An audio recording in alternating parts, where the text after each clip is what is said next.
Hello दोस्तों, स्वागत है आपका मेरे YouTube चैनल पर। आज हम बात करने वाले हैं एक ऐसे यूनिवर्सिटीज़ के बारे में जो आज से 15 साल पहले ही भारत में बनी थी। जी हाँ, जिसके नाम में ही महानता है, नालंदा यूनिवर्सिटी। आज जब हम दुनिया की प्रतिष्ठित यूनिवर्सिटीज़ की बात करते हैं तो ऑक्सफोर्ड, कैम्ब्रिज और हार्वर्ड जैसे नाम सबसे पहले दिमाग में आते हैं। लेकिन क्या आपको पता है, 1500 साल पहले भारत में ही एक ऐसे अद्भुत यूनिवर्सिटी थी जिसने शिक्षा और ज्ञान की ऐसी ज्योति जलाई जो सदियों तक पूरी दुनिया को रोशन करती रही।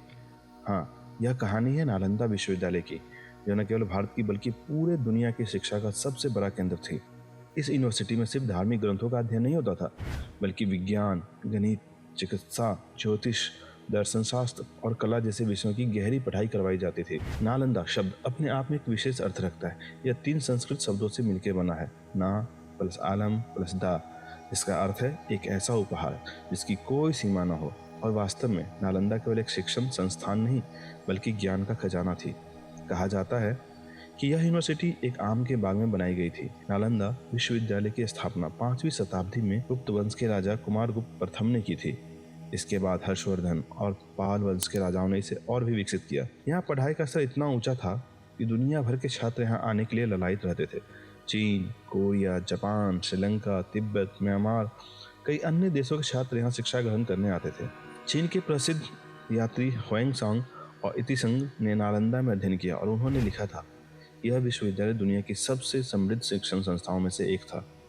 कुछ रिकॉर्ड्स के मुताबिक नालंदा दरअसल आम के बगीचे पर बनी थी, जिसे 500 व्यापारियों ने गौतम बुद्ध को तोहफे में दिया। पर आर्कियोलॉजी के हिसाब से नालंदा को 5th सेंचुरी BC में गुप्त काल में बनाया गया था। उसके बाद गुप्त काल में इस जगह का और डेवलपमेंट हुआ और यह 1 से 7वीं शताब्दी तक महाविहार बन चुका।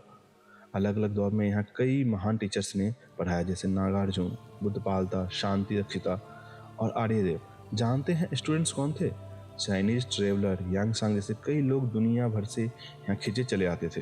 अगर हम बात करें कि क्या खास था नालंदा विश्वविद्यालय में, नालंदा विश्वविद्यालय केवल शिक्षण का केंद्र नहीं था, बल्कि यह ज्ञान और अनुसंधान का बहुत बड़ा गढ़ था। आइए जानते हैं इसे कितना खास क्यों बनाता था। सबसे पहले 9 मंजिला भव्य लाइब्रेरी।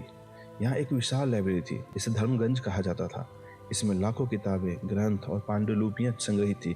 कुछ इतिहासकारों के अनुसार इसमें 90 लाख से अधिक ग्रंथ मौजूद थे। दूसरा, विज्ञान और गणित का अध्ययन। यहाँ केवल धार्मिक ग्रंथ ही नहीं, बल्कि गणित, खगोल शास्त्र, चिकित्सा और विभिन्न वैज्ञानिक विषयों की भी पढ़ाई कराई जाती थी। और सबसे अहम, इसमें प्रवेश पाना इतना आसान नहीं था। नालंदा में दाखिला लेना बहुत मुश्किल था। कहते हैं ना, केवल 30% ही छात्र परीक्षा पास कर पाते थे। इससे इसके शिक्षा की गुणवत्ता का अंदाजा लगाया जा सकता है। और अंत में अनुशासन और गुरु शिष्य परंपरा। नालंदा में पढ़ने वाले छात्रों को बहुत अनुशासित जीवन जीना पड़ता था।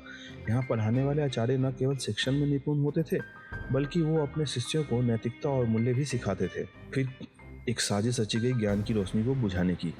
12वीं शताब्दी में नालंदा विश्वविद्यालय को एक विनाशकारी आक्रमण का सामना करना पड़ा। बख्तियार खिलजी नाम के आक्रमणकारी ने इस ज्ञान के मंदिर को आग के हवाले कर दिया। इतिहासकारों के अनुसार नालंदा की लाइब्रेरी 3 महीने तक जलती रही और लाखों दुर्लभ पांडुलिपियां और ग्रंथ नष्ट हो गए। यह केवल एक इमारत की बर्बादी नहीं थी, बल्कि भारतीय ज्ञान, विज्ञान और शिक्षण पे बहुत बड़ा आघात था। फिर भारत की खोई हुई विरासतों को वापस भी तो लौटानी थी।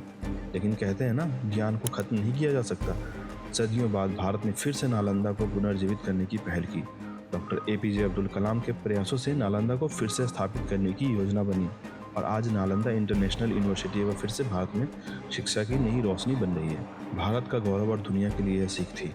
नालंदा केवल एक विश्वविद्यालय नहीं था, यह एक ऐसी विचारधारा थी जो यह सिखाती है कि शिक्षा का कोई धर्म, कोई सीमा नहीं होती। आज हम जब आधुनिक शिक्षा व्यवस्था की बात करते हैं तो हमें यह याद रखना चाहिए कि भारत ज्ञान की भूमि है। हमें अपने गौरवशाली अतीत से सीख लेनी चाहिए और एक बार फिर से अपने शिक्षा तंत्र को मजबूत करना चाहिए, ताकि पूरी दुनिया कह सके, it happens only in India.